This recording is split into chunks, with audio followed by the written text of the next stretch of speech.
Welcome everyone to PTSD Awareness Day Fireside Chat.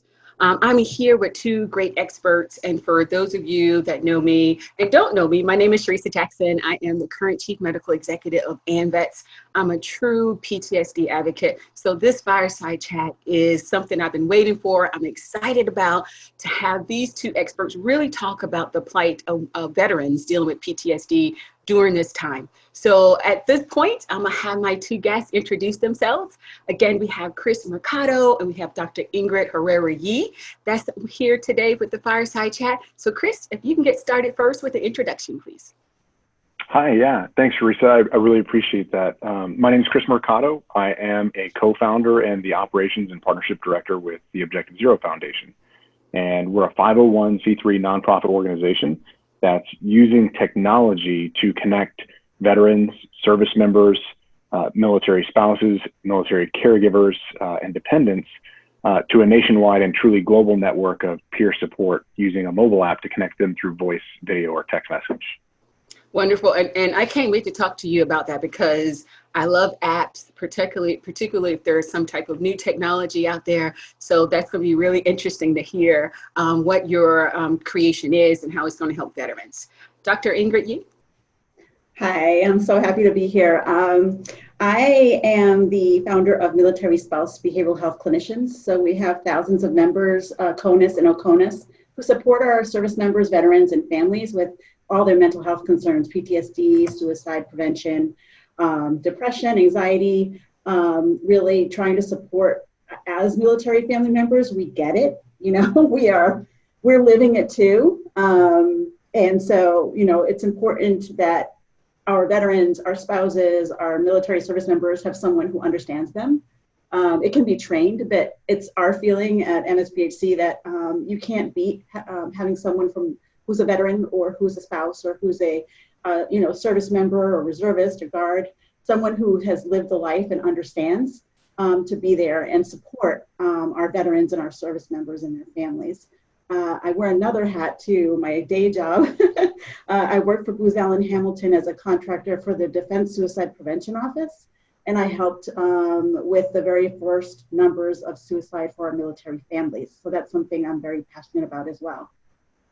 Well, I thank you both for being here. And Dr. Yee, I thank you for being here today because a lot of times when you hear about PTSD, you think about just a veteran, right? No one talks about how it affects the spouse. No one talks about how it affects the entire family. So you being here today is going to allow us to have a deep conversation about what we can offer to the military family as a whole when someone is dealing with this crisis. So again, thank you both for being here today. We're just going to do some administrative stuff right now. For those of you who don't know, today is PTSD Awareness Day, and we're here to talk about the plight of veterans and family members who are dealing with PTSD. It's important that we talk about this topic, particularly now with COVID and everyone in their homes, and we got to be able to support our veterans and our veteran family. For those of you who come in late and don't get the information you need, please, please, please, if you're in a crisis, reach out to the Veteran Crisis Line, and that number is 800-273-8255. So we're going to just jump into it. And again, this is just a conversation about PTSD on this very important day. And so, Chris, tell me, why do you think there's such a stigma around PTSD? Well, you know, so the military, I think, has got a really unique culture, right? And, it's a very, close-knit, tight bond. We're connected to a higher purpose, very, very meaningful relationships. But the culture of the military also has, this kind of very long-standing culture that almost encourages people not to seek help, right? And I can speak from my own experience, having served in the Army for over 20 years. We often look down on soldiers who, perhaps report to sick call or who go to behavioral health looking for help. And I think that culture is changing. And it's changing very rapidly, I think, in the last few years. But when I was a young soldier and an enlisted soldier, 20 years ago, if you went to sick call, you were oftentimes looked down upon, that you were shirking your duties and you were shirking your responsibilities. You weren't a contributing member of the team. Today, it's not really the case. but there's still some of that lingering effect of culture that's affecting that stigma against seeking help.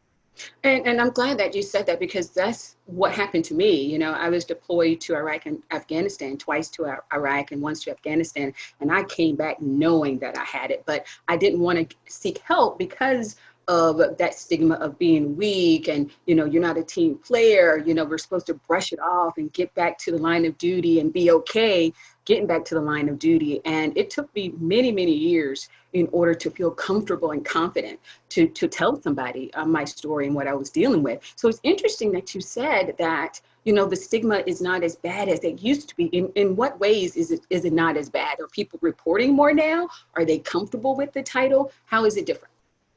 So what I've observed is that senior leaders are actually much more public and, you know, kind of out front with their own experiences, right? I've seen cases of senior leaders who said, hey, I went to behavioral health care to go deal with my own problems. They're kind of paving the way for, you know, junior officers and junior NCOs and soldiers, sailors, airmen, and Marines to go seek the care that they need. Because we invest a lot of time and money into training all of our service members, and we want them at their best. And so I really, you know, kind of laud the military and senior leaders for taking that proactive step to break that stigma and to change that culture. And let's take a twist on that, Ingrid. How has the family member or the military family member see the stigma of PTSD? What type of things is happening in the family unit when it comes to the stigma of PTSD? I think it's really very much in line with what Chris was saying, that the families, they also, especially if they're actively serving, they're afraid to get help for their service member, get help for themselves as caregivers. If they're in that role, they don't want, and it still is true today, they don't want it out there as much. Although I agree with Chris that there are a lot of leaders that are stepping up, they're sharing their stories. There are NCOs and, you know, for sure, it's all of them, they're sharing their stories, and it makes an impact. But there's not enough of them yet. We need that more. The stigma is still there, but it's definitely much better than it was for sure. And for military families, there's a secondary PTSD. So the PTSD of the family member, because sadly sometimes with PTSD, you know, there's anger issues in the family, or you know, there's conflict, and, you know, again, they're very isolated in many situations. And so they have secondary trauma based on, you know, what's going on in their household. And so I always, when I speak to families, encourage them to talk about it. And if nothing's going to happen to their career, they're going to get help. And I know that there's going to be many people watching this saying, sure, right? And nothing's going to happen to my career.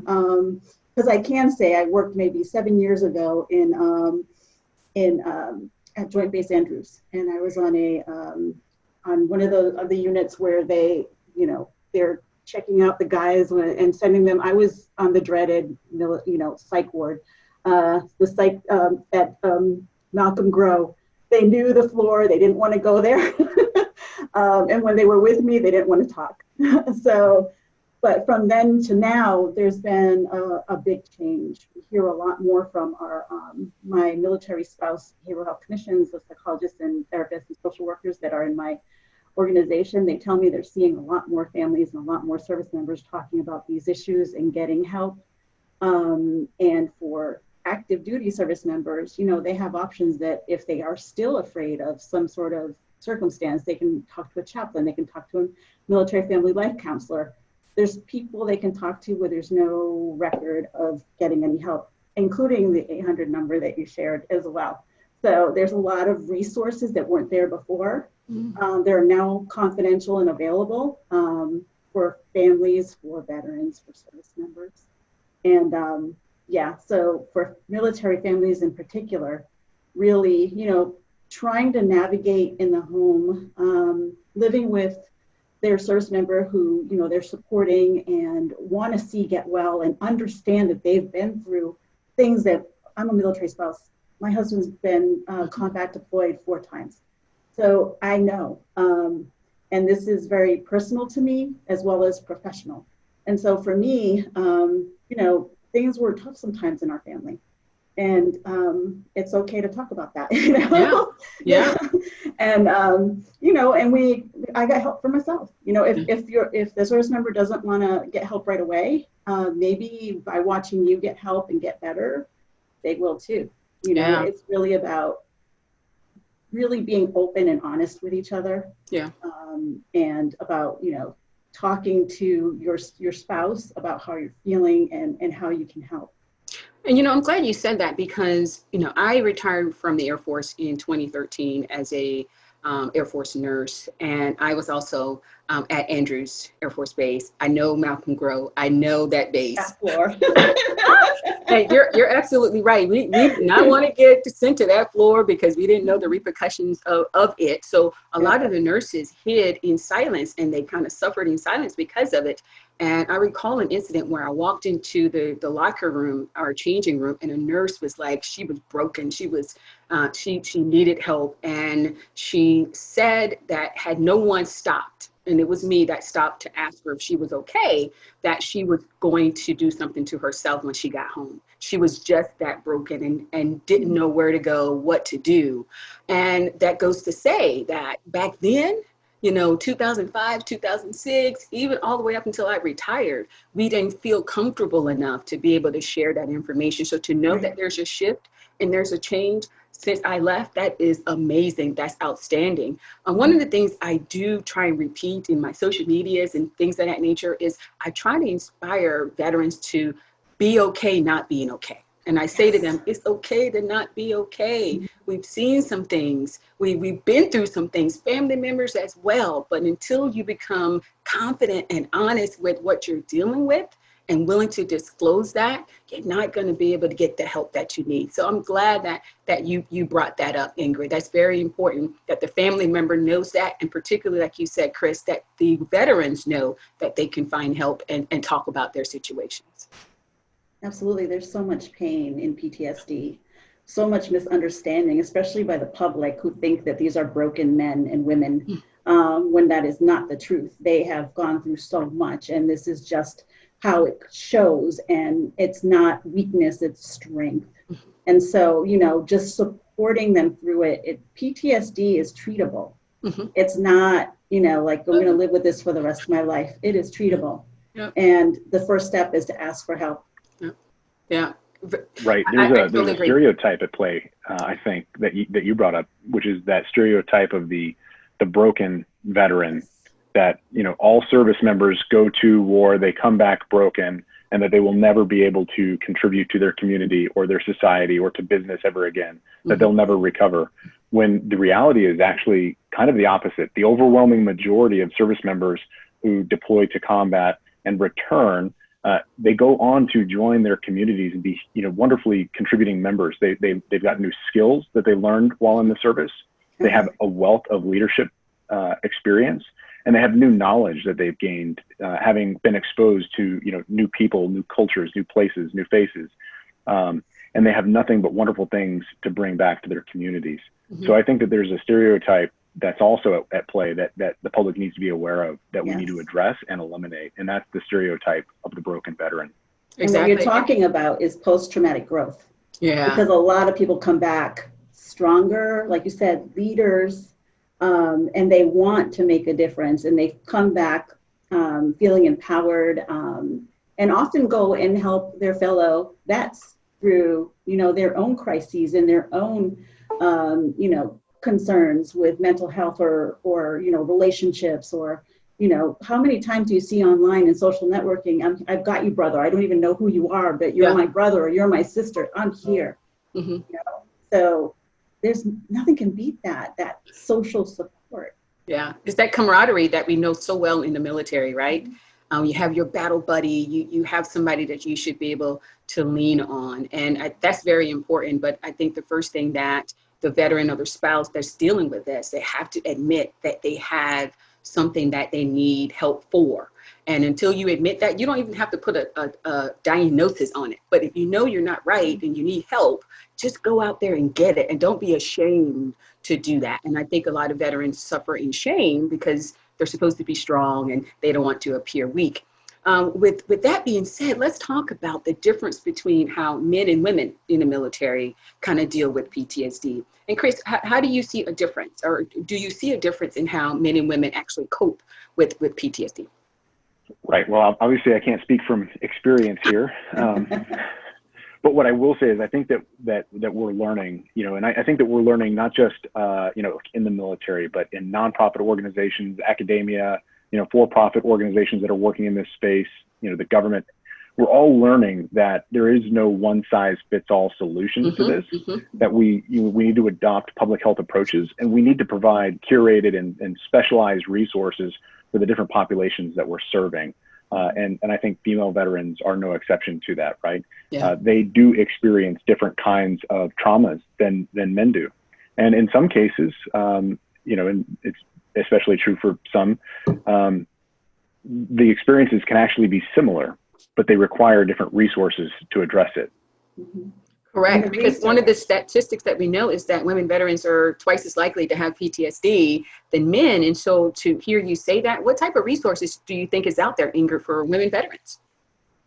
There's a lot. I mean, they're very similar to the guys. Mostly I deal with military families. Yeah. So, but the VA, I know we're all like, but it really is always an option.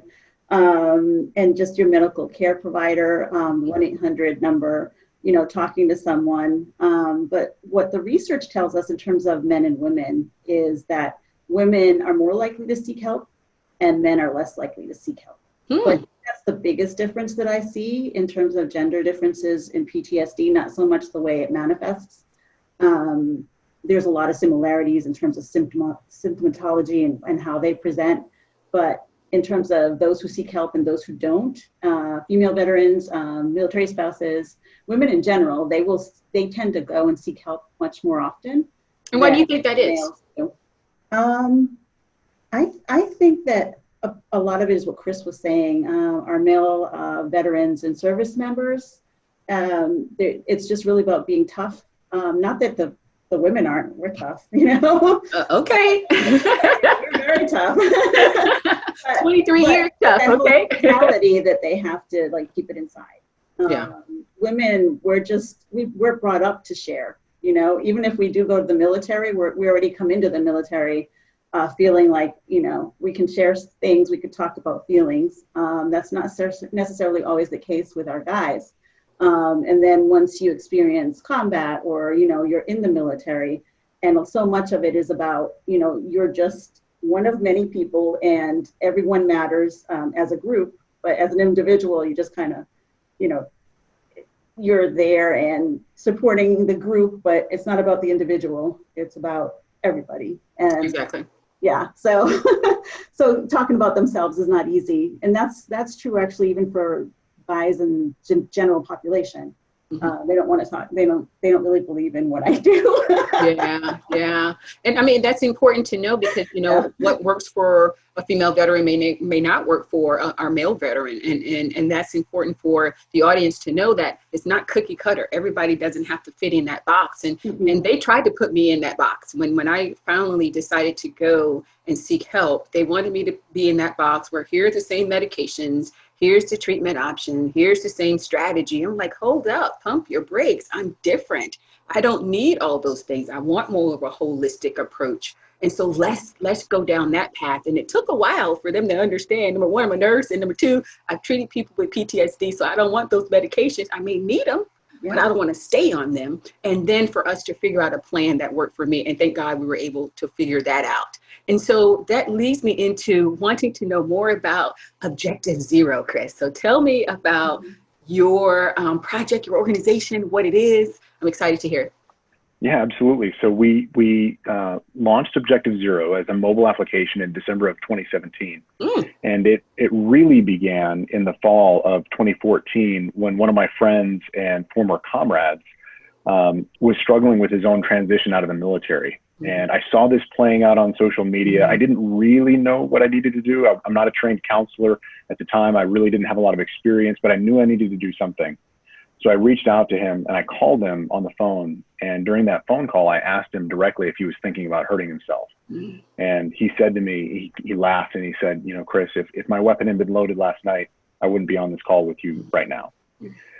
So, you know, I knew I needed to stay on the phone with him. I knew I needed to connect and just listen to him. And over the course of a 6-hour-long phone call, you know, he really was able to kind of unpack some of the things that he was experiencing, some of the challenges he was having with the VA and navigating the system, you know, kind of his fears and anxieties from having separated from something that he had known for the majority of his adult life. Mm-hmm. And at the end of that call, I asked him if he was still thinking about hurting himself. And he said, no, I feel better. You know, I just needed someone to listen to me and who was not going to judge me, but just, you know, be there for me. And what we realized is that, you know, his experience is not unique. Many veterans are feeling the exact same thing that he's feeling, going through the exact same things that he was going through.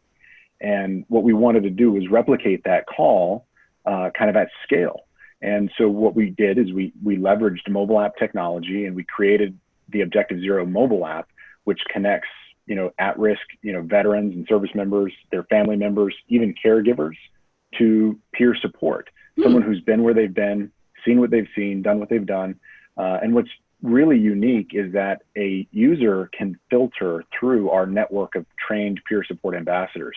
So they can find someone of their same gender, or maybe who's been in the same campaigns that they've served in. So a Vietnam era veteran could connect with another Vietnam era veteran, or like me, an Iraq era veteran could connect with someone who's been where I've been.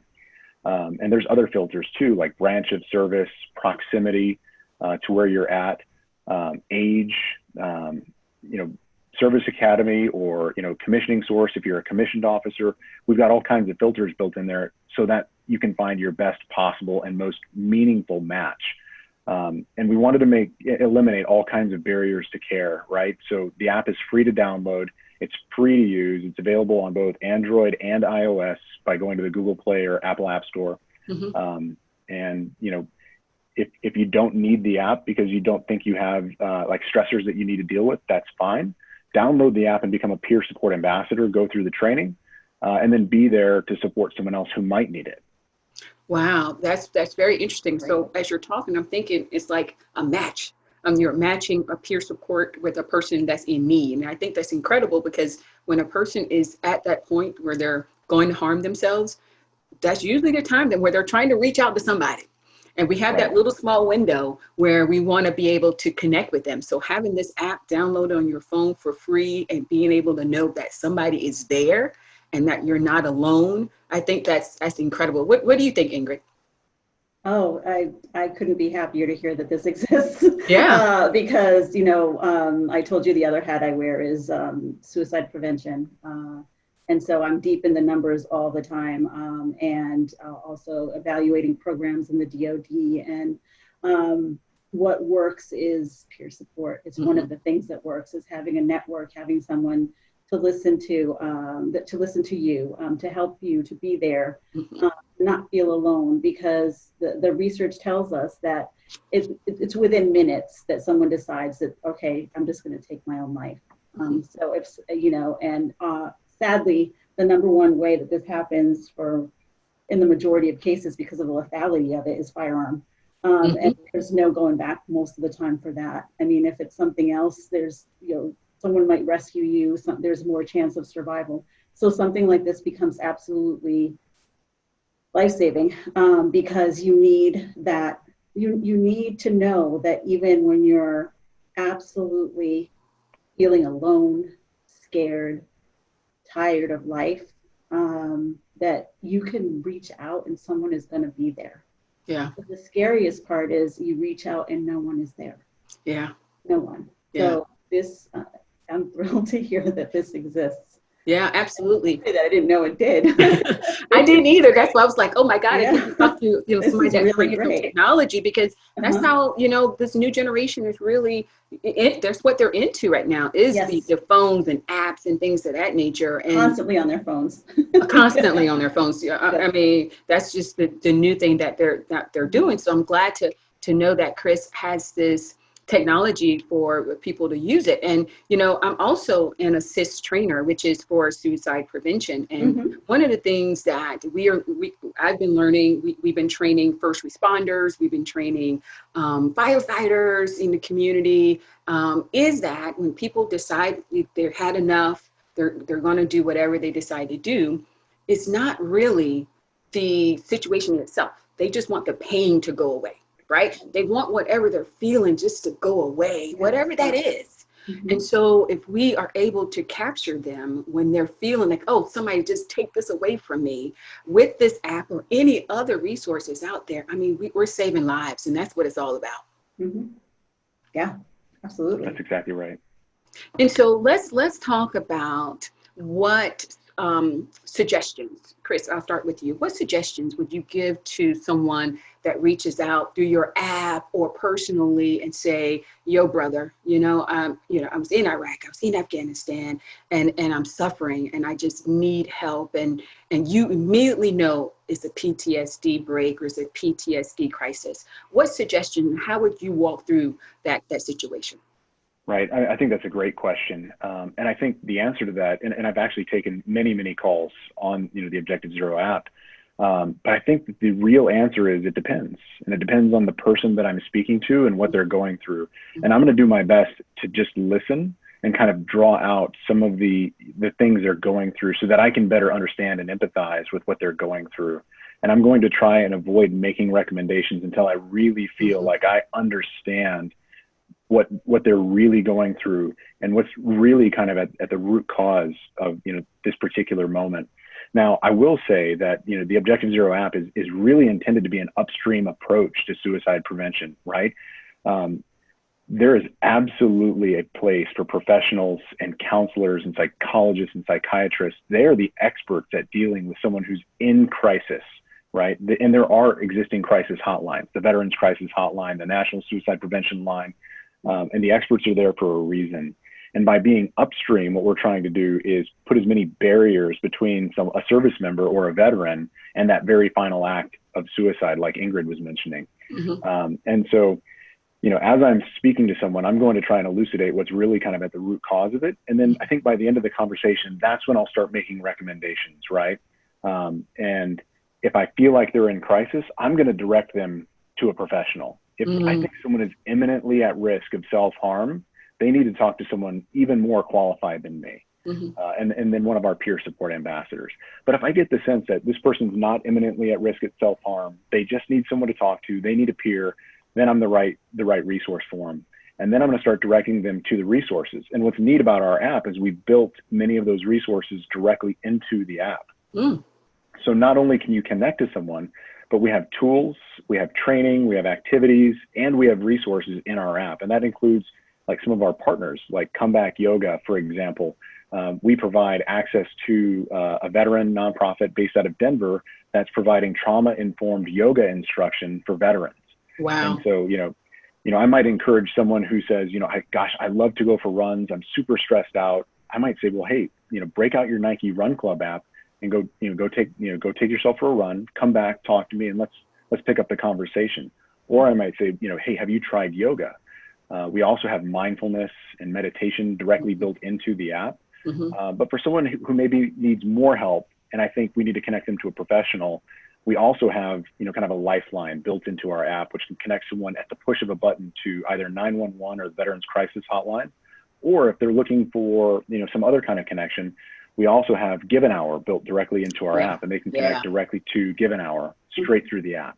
Yeah, that's awesome. It's like you have a one-stop shop there, Chris. You have everything at their fingertips, right? To make sure that they have the help that they need.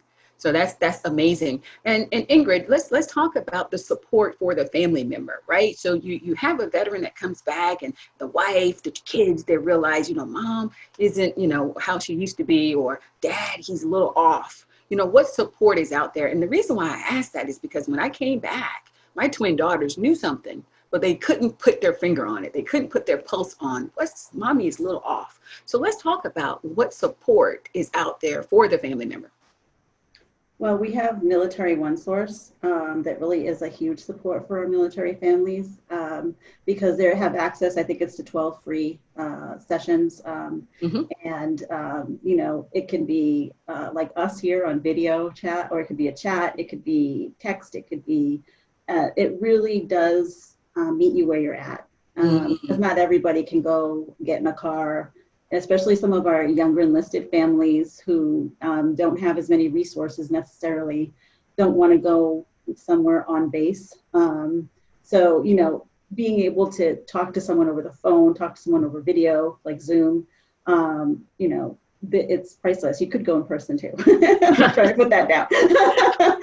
But you know, that's a great resource, and it has made so many improvements over the years. They're adding more and more resources, even suicide prevention and postvention for those families who have lost someone to suicide.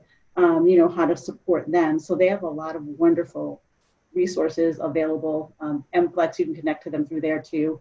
There's all kinds of great information for families. But one of the things that I would say to anyone who's a peer or a friend or a family member outside of the family is or even families to each other, don't be afraid to ask that question about suicide. Because the research says asking or talking about suicide does not increase suicide. It does not. That is a myth.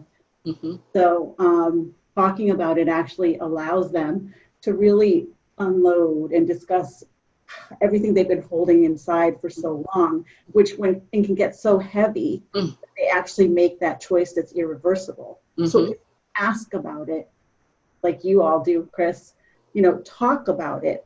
That is suicide prevention, because you're talking about it. You're getting your feelings out. You're talking about saying to someone, how can you be there? How can you be there for me? How can I get through this horrible pain? You know, I'm just tired. I don't want to do this anymore. And so keep them talking. If you talk about it, you can help prevent it. And I think that's one of the reasons why, you know, our HEAL program, I actually manage our HEAL program for AMVETS, and HEAL stands for Healthcare Evaluation, Advocacy, and Legislation. And we also created an online suicide prevention training program that we're updating, but we also became assist trainers.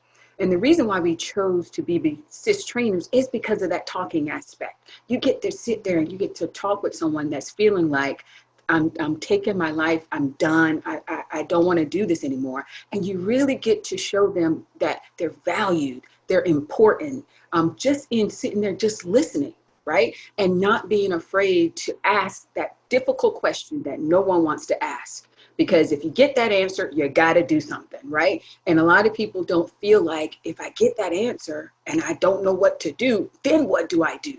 So I think for us, Assist has been a game changer for us in the veterans that come to our HEAL program and come there with a crisis. We definitely connect the crisis hotline, you know, to make sure we have them totally encapsulated with all the resources. But Assist training really has that talking piece that you're talking about, Ingrid, which was truly a very a game changer for us. And I love that aspect, because when you do that, that makes the person feel valued, important, even if you're the first person that's done it, compared to anybody else in their circle. So that's very, very important. But we're gonna go ahead, Ingrid. You have something else? I just feel like this conversation really makes it clear that there's this connection between PTSD and suicide risk. So, you know, just pointing that out, because I know we're talking about PTSD awareness and we're talking a lot about suicide, because I just want to make it clear there is a connection. Absolutely. And, you know, so. and we can talk about that. You're absolutely right. And I think people, when they see this video, they're gonna be like, oh, they're talking about, but you have to understand that connectivity, right? For those people who experience PTSD, the result of that can be suicide. Yeah. So that's how they connect. It's not that we're specifically talking about one thing. One thing will lead to the next. And we got to be able to be honest and have that conversation about both things, because they are very relatable. What do you think, Chris? No, I think you're absolutely right. You know, it's something you said earlier. You were talking about how, you know, we're often seeing people who are trying to escape the pain. You know, the pain of one thing is leading them to try and take a very final act. And, there was an author, his name is David Foster Wallace. And, he wrote about that, and he used kind of the analogy of a burning building and someone jumping out of a burning building to escape the flames. Mm-hmm. And, his point was, it's not that they are suddenly not afraid of the fall and, the act of suicide. It's that they're trying to escape the pain of the flames, mm-hmm. right? Mm-hmm. And so I think when we put it in those terms, we can understand it. And what Ingrid was saying is, they're connected, right? This idea of post-traumatic stress, or it could even be adverse childhood experiences mm-hmm. that inform, our adult traumas, in combat or in service. And we're trying to escape, those pains, the painful memories or the painful experiences, or the physical pain mm-hmm. that we experience from, say, a combat-related injury, mm-hmm. which are sometimes, everlasting. And mm-hmm. so I think you're both absolutely right. I think that we have to have honest conversations about it, and you can't really talk about one without the other, at least bringing it up. Mm-hmm. I agree. Ingrid, did you want to add anything else? No, I completely agree. And I think another risk factor, at least in the research that I've done and seen, is sadly when there is PTSD present, oftentimes families break up, relationships break up, and that's another big risk factor. So they're all interconnected. One affects the other. It goes on, and it's a circular, horrible thing. And so that's why it's so important to reach out and get help, because oftentimes, sadly, these families break up. Yeah. Right. Yeah. Because they can't sustain someone who's an environment where no one's getting treated. Yeah. And they're all, struggling with their own mental health concerns and stress and anxiety, and trying to keep the family together, trying to survive without getting outside help. And oftentimes what ends up happening is the family, falls apart. And then what happens, the pieces that fell apart, they're now alone and they're struggling on their own.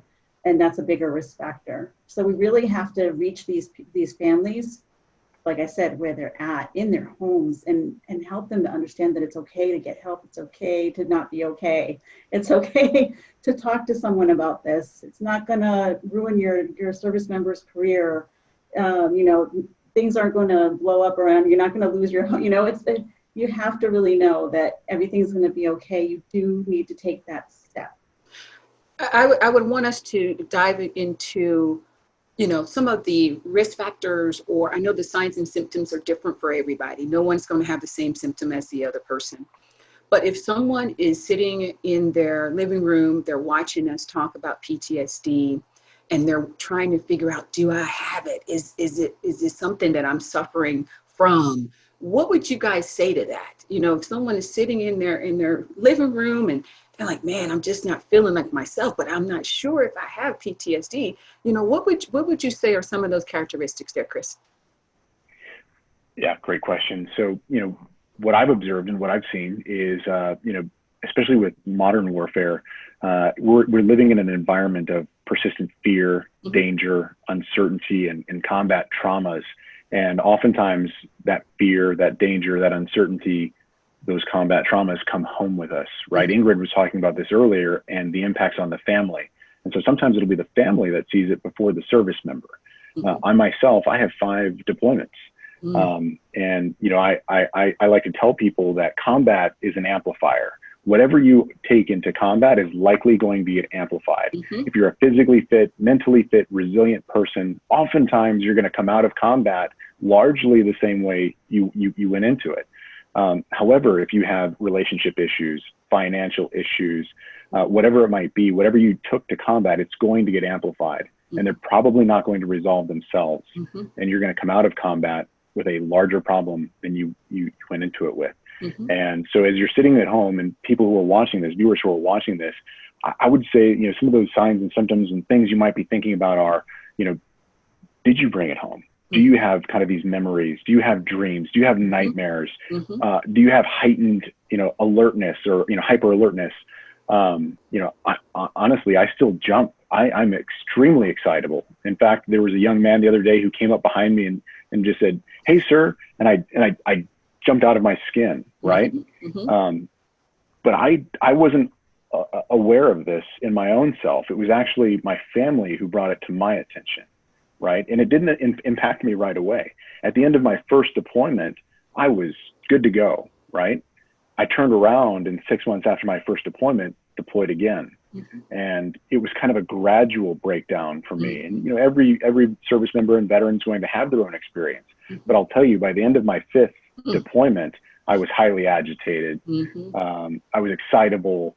I still had dreams about, you know, traumatic experiences that I had. And I thought this was normal, mm-hmm. right? And perhaps for service members and veterans, it is kind of normal, but that doesn't mean it's something that's normal in society, right? We need to talk about it and deal with it. And I wasn't prepared to do so until it was, you know, my wife and my kids who started kind of subtly pointing things out. Yeah. And all of a sudden, you know, with reflection and the benefit of hindsight, I was like, oh my goodness, yeah, these are classic signs. Yeah. And the same thing for you, Ingrid. What would you say to a spouse or a family member that's sitting there and they're looking at dad or mom and be like, man, I just know something's not right. And how do I convince them to get help? And the reason why I asked that is because I had done a speaking engagement at a middle school, 6th, 7th, and 8th graders. Mm-hmm. And my topic was, it's okay to not be okay, because I wanted to engage these students and say, you know, you may have a family member who may be experiencing PTSD. This is me, I have PTSD, and I'm up here talking to you guys to bring awareness to the topic. And at the end of my 3-hour, because each group, I had to do the same presentation. At the end of my presentation, the 8th grader came up to me and she said, I believe my father has PTSD. Mm-hmm. Why do you think that? And she was like a nurse. She was like, he has this, and he's excitable, he's irritable, and he doesn't sleep. I hear him pacing the floor. He's angry all the time. He was deployed 3 times. And I was like, whoa. Who's taking care of this little girl that is seeing her father experience this? So Ingrid, talk to that little girl that's sitting there on that couch and she's watching her father kind of, you know, go downhill. Talk to her and tell her what she should be thinking about or how to help her father. Sure. I mean, if I was talking to a small child about what they're seeing, the differences in their parent, I mean, the first thing I would say is it's not your fault, because that's the first thing kids do is blame themselves for changes in their environment and their loved ones. And, you know, reassure her that they didn't do anything wrong, that, you know, that their parent loves them, that they're going through something really difficult. Mm-hmm. And it's hard to understand because you're small and, you know, it's hard to understand these kinds of medical things, but your dad or mom has been through a lot. You said dad, right? Your dad's been through a lot. And so, you know, that he needs to get better. So he needs to see someone to get help, to get better. Just like when you have a stomach ache or a headache and a fever and your parents take you to see the doctor, you know, there's something wrong and your parent needs to go see a doctor so they can get better. But just remember that what you're seeing and what's happening is not your fault. Mm-hmm. And I would encourage the parents to get the child into some therapy as well, mm-hmm. Because you've got kids who are walking on eggshells and are afraid to do anything wrong. Even if they don't do anything wrong, you know, sometimes they catch it. So they get, you know, worried and frightened, and they don't recognize the parent that was there before. Yeah. You know, they started to experience symptoms of PTSD. So that's really hard for a child to wrap their head around, is how, you know, how what's going on and how can I help? And that's a big burden for a child, you know, to have to carry. Like, my parent is, I don't recognize them. They don't play with me anymore. He's always sad or angry or distant, or you know, we can't go anywhere because he gets mad if there's too much of a crowd around.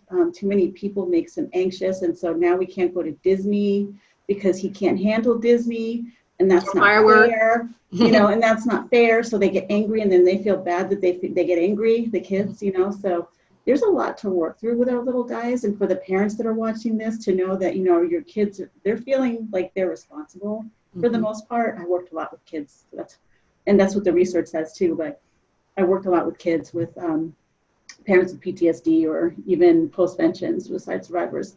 And that's the first to go to is, it's my fault. You know, it's my fault. And what did I do and how can I make it better? And then they start overdoing, trying to be the good girl or the good boy, and they don't see a change. So they think, I'm not good enough. And then it starts to play on their self-esteem, on their view of the world, and the way that they're going to act in relationships as they get older. So there's a lot to unpack there. So these kids, they need a lot of support. And I thank you for that. And we're going to wrap up here. But before we go, I want you each to, give some closing remarks on this very important day today. And I think, I want you to just give those closing remarks to anyone that you think out there can benefit from what you guys are doing. If you have a call sign, if you're on Facebook, if you're on LinkedIn, if you have a website, let the viewers know who you are and where they can find you. Chris, you want to start first? Sure, absolutely. Thanks, Teresa. First, let me thank you so much for letting me join this fireside chat. This was fantastic. I really enjoyed it. I learned a lot, right? Which is what we're all doing, is learning and growing and getting better. So I thank you for that. I think what I would share with anyone watching today, one final, shout out is the simple act of listening can save lives. Ingrid said it many times, which is be there, right? All too often we hear that kind of sad story of, I didn't know he or she was struggling. I didn't see the signs. And oftentimes we're not going to put them all together. And my advice is, don't wait until you have all the pieces of that puzzle. Once you start seeing one or two of those pieces come together, that's the time to reach out and just connect and maintain those meaningful bonds, those meaningful connections with your friends, your fellow brothers and sisters.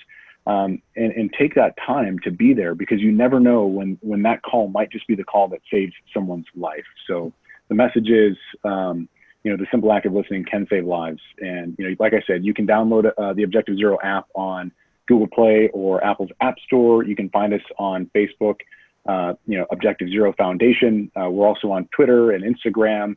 And I think we even recently created a TikTok, but, I'm still trying to figure out what that one is. So, thanks again. Thanks so much for sharing your time. Ingrid, it was great to meet you. And, I learned a lot just from listening to you. So thanks so much. And Ingrid, closing remarks for you? Absolutely. Likewise, I'm so honored to be here. It's wonderful to get the opportunity to talk to our veterans and service members, their families, their friends, their supporters out there about such important issues. And what's on my heart and mind right now is COVID-19 and our new environment where everyone is so isolated, which is what we've just been talking about. That's a bad thing. This is not helpful, especially for people who are struggling. So I really encourage for people to take stock and think about the people in your life who has dropped off, who are you not hearing from anymore? Because it's not always obvious. Sometimes it's obvious and they're writing on Facebook, I can't do this anymore, then we know, but the majority aren't obvious like that. And remember, Facebook and all social media, it's like a highlight reel of people's lives. It's not reality. Not reality at all. Lives are perfect. No. So if you start seeing that your friends, your family, your peers, your buddies, someone from your old unit is suddenly not online, not interacting like they used to, reach out and say, hey, I've missed you. What's going on? Do you want to talk? I know we can't, I can't go out and see you in this, COVID environment, but, let's get online. Let's look face to face, like we're doing here, Zoom, or let's get on the phone. I'm here for you. But just being aware that this environment is making the triggers worse. It's making domestic violence is up, suicide, we don't know yet, but we're trying to track that now. If that's been going up in this environment, I wouldn't be surprised if it is. So people are at risk. They're more isolated than ever.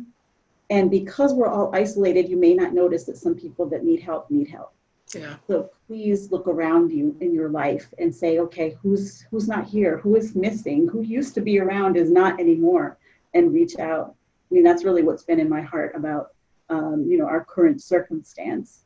And we're MSBHC, and we're a group of military and veteran spouses who are mental health professionals. And you can find us on Facebook. We have a group for any veteran or military spouses who want to join. We network. We provide peer support to each other because we also go through things. Just because we're in the field doesn't mean we're not going through things as spouses. So we provide support. There is peer support in there, networking, jobs, employment, licensure issues, trainings, all kinds of things. And we're also in LinkedIn and yeah, Instagram. I haven't done TikTok, so. I think you hit all of the social media outlets, just like Chris did, except for the TikTok. But I would like to say thank you both for being here. Anytime I talk about a topic like this, PTSD, is near and dear to my heart as an advocate, as the chief medical executive, and that's running a program, the HEAL program, that deals with veterans who are facing with PTSD and other crises. This is important to me to have this conversation. I appreciate you guys for being here, and I appreciate the work that you both are doing. And I hope the viewers learn something from this chat. We can chat forever. I can go on and on. We can go in so many different directions, but we wanted to make this very informative, conversational. And if anybody else who's watching, they want more information, we'll plug that into the chat. You'll have the numbers to the Veteran Suicide Hotline. You'll have access to all the information from Chris and Ingrid. So if you want to reach out to them, you'll have that at your fingertips. But again, thank you all for being here. We all are survivors, right? No matter what you're going through. And like Chris said, it's important that we remember we gotta be there. And it's okay to not be okay. Everyone have a great weekend. Be blessed, be safe.